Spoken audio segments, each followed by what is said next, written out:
ایک مرتبہ ایک صاحب میرے پاس آ گئے، لینڈ کروزر لے کے ہدیے میں لے لیجیے.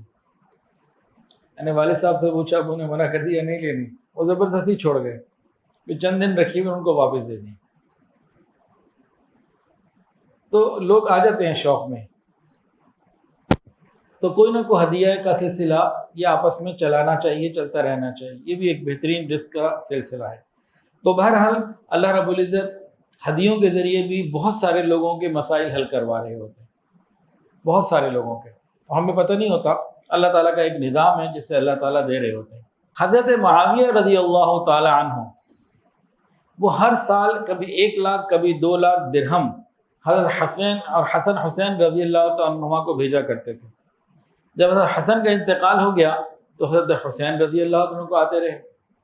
اسی طرح امی عائشہ صدیقہ رضی اللہ تعالی عنہ کو کبھی کبھی ہدیہ آتا تو 1 لاکھ درہم کبھی 2 لاکھ درہم.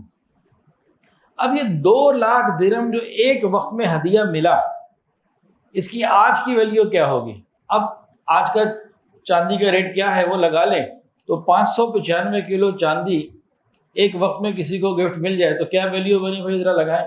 یہ 20 کروڑ سے اوپر کا اماؤنٹ بنے گا. ایک وقت میں اتنا ہدیہ آ جایا کرتا تھا.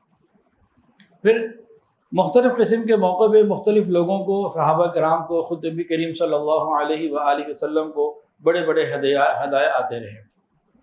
پھر خلفائے راشدین کو آتے بھی رہے، وہ آگے دیتے بھی رہے، اور یہ سلسلہ آج تک جاری ہے. ہدیے کا سلسلہ آج تک جاری ہے. آج بھی لوگ علماء کو، صلحاء کو، طلباء کو، مشائخ کو ہدیے دیتے ہیں، اور حکومت کے لوگ سربراہان ایک دوسرے کو ہدیے دیتے ہیں، بڑی بڑی قیمت کے ہوتے ہیں. دین کی محنت کو مقصد بنا کے کرنے سے کیا کچھ ملتا ہے، اے ہے میں آپ کو کیا بتاؤں. کچھ دل چاہ رہا تھا میں بتاؤں، میں رک گیا، اس وقت لینڈ کروزر پہ رک گیا. پتہ نہیں اللہ کہاں کہاں سے دیتے ہیں، کہاں کہاں سے پورا ہوتا ہے. اللہ کی قسم بتانا بھی مشکل ہے، نہیں بتا سکتے کیسے اللہ دیتے ہیں.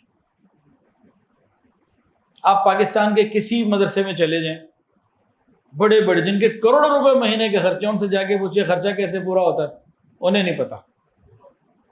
حضرت شیخ الاسلام حضرت مفتی تقی عثمانی صاحب دامت برکاتہ العالیہ سے تو زیادہ مستند ہستی کوئی نہیں ہے نا. ان سے جا کے پوچھ لیں حضرت دارالعلوم کراچی کا خرچہ کیسے پورا ہوتا ہے، یہ پتہ نہیں، اللہ کا کام ہے. ایسے اللہ برکت دیتے ہیں، ایسے کام ہوتے ہیں انسان بیان نہیں کر سکتا، بہت ہیں. اور ابھی جو کرپٹو کرنسی کے بارے میں حضرت شیخ الاسلام حضرت مفتی تقی عثمانی صاحب دامت برکاتہ العالیہ کا فتویٰ آیا ہے، وہ 100% صحیح ہے. ہماری ذمہ داری ہے کہ ہم اس کو قبول کریں اور مانیں اور عمل کریں. یہی تو امتحان ہوتا ہے. نبی علیہ السلام نے ایک بات بتا دی، صحابہ کرام کا کام تھا اس کو ماننا اور عمل کرنا. منافقین کا کام تھا اس پہ تانے کرنا، طنز کرنا، باتیں کرنا، الفاظ اٹھانا. تو بھائی جو حضرت نے بات کی ہے وہ دین کے مطابق، شرعی اصولوں کے مطابق کی، اپنی طرف سے تو نہیں کی. اب ہمارا کیا کام ہے؟ ماننا اور عمل کرنا. مذاق اڑانا منافقین کا کام ہوتا ہے، برا بھلا کہنا یہ غیروں کا کام ہے، یہ مسلمانوں کا کام نہیں ہے. تو اللہ حلال بھی بہت دیتے ہیں، تھوڑا نہیں دیتے. ویڈیو کے نیچے سبسکرائب کے بٹن پہ کلک کریں، بیل کے آئیکن پہ کلک کیجئے تاکہ ہر نئی ویڈیو کی نوٹیفیکیشن آپ کو مل جائے.